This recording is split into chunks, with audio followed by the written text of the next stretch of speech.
Hey, it's September, but there's plenty of warm weather left and the last major holiday of the season still to be enjoyed.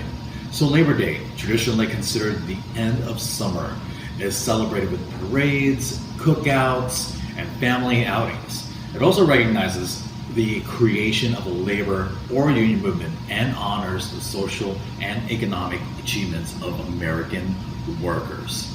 So let's get into the origins of Labor Day. So during the late 1800s, at the height of the Industrial Revolution in the United States, the average American worked at least 12 hours a day, 7 days a week to survive. And despite of restrictions in some states, children as young as 5 years old worked in factories and mills doing the same jobs as adults, but earning only a fraction of adult wages. Unsafe working conditions were the order of the day. So labor unions, although still in their infancy, were becoming stronger, more vocal, and more violent.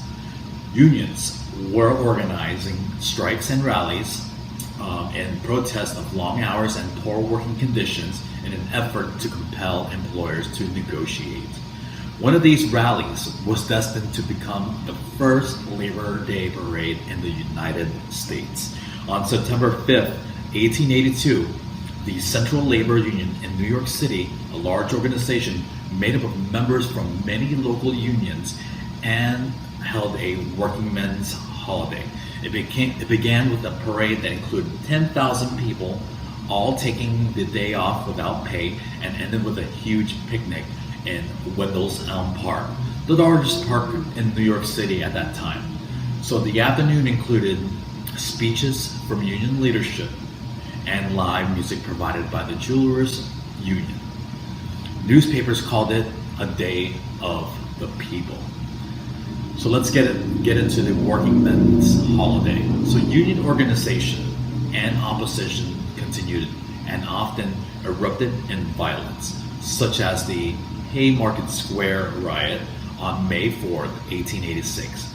On that day, labor unionists rallied to protest the killing of workers by Chicago police during the strike against the McCormick Reaper works on the previous day. 7 police officers and 1 worker were killed during the riot, and many others were injured. Several men were arrested and hanged, and 1 committed suicide.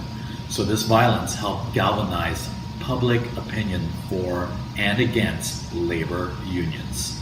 However, the idea of a working men's holiday became popular in industrial cities across the country. The first state to introduce a legislative bill was New York, but the first state to actually pass a law mandating the celebration of Labor Day was Oregon. So on February 21st, 1887. So later that year, Colorado, Massachusetts, New Jersey, and New York followed. Connecticut, Nebraska, and Pennsylvania were next. So by 1894, 23 states had established a Labor Day holiday. So the legislation passed in 1894. So Labor Day was made a national holiday under President Grover Cleveland when Congress passed legislation on June 28, 1894, declaring the holiday to be celebrated on the first Monday in September. So many historians view Cleveland's enactment of the Labor Day legislation as politically motivated. So the bill had been rushed through Congress and was passed anonymously by both houses. Just 6 days after the president used troops to violently break a railroad strike, midterm elections were to be held in 1894, and Cleveland hoped that passing the Labor Day legislation would heal his breach with the unions and benefit his party politically.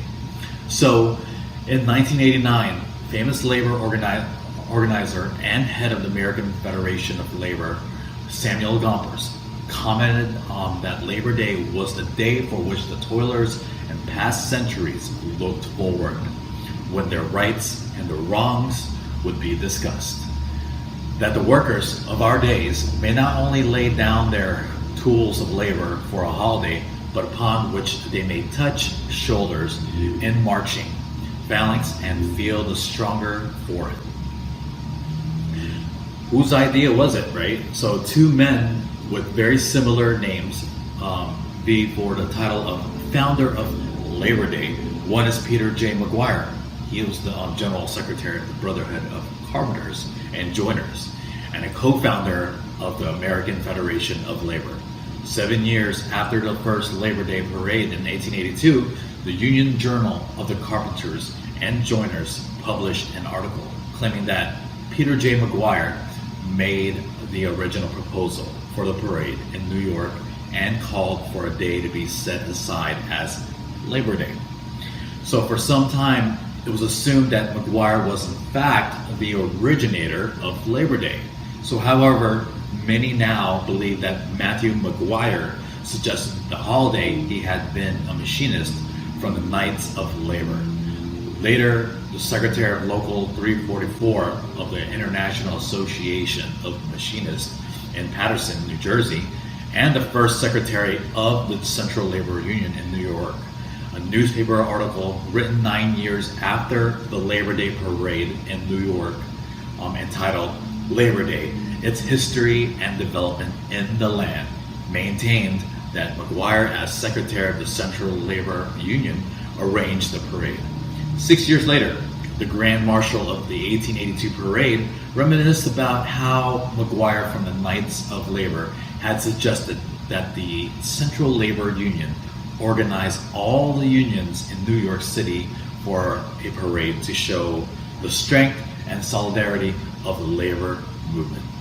So in 1968, speech at the convention of the International Association of Machinists, Secretary of Labor W. Willard Wirtz formally declared, "My decision is that there is no question as to who is the father of Labor Day in this country officially as of this moment. Insofar as the Department of Labor is concerned, it is Matt McGuire, machinist." So celebrating Labor Day, many people consider Labor Day their last chance for a summer getaway and head to their favorite spot for a long weekend of fun. Parades are still popular, although in recent years, as union membership has declined, there have been fewer and fewer labor-oriented speeches. Cookouts are the number one way people say they celebrate Labor Day. Some communities organize street fairs or fireworks displays. And now, do other countries celebrate Labor Day? Well, many other countries have set aside a day to celebrate workers.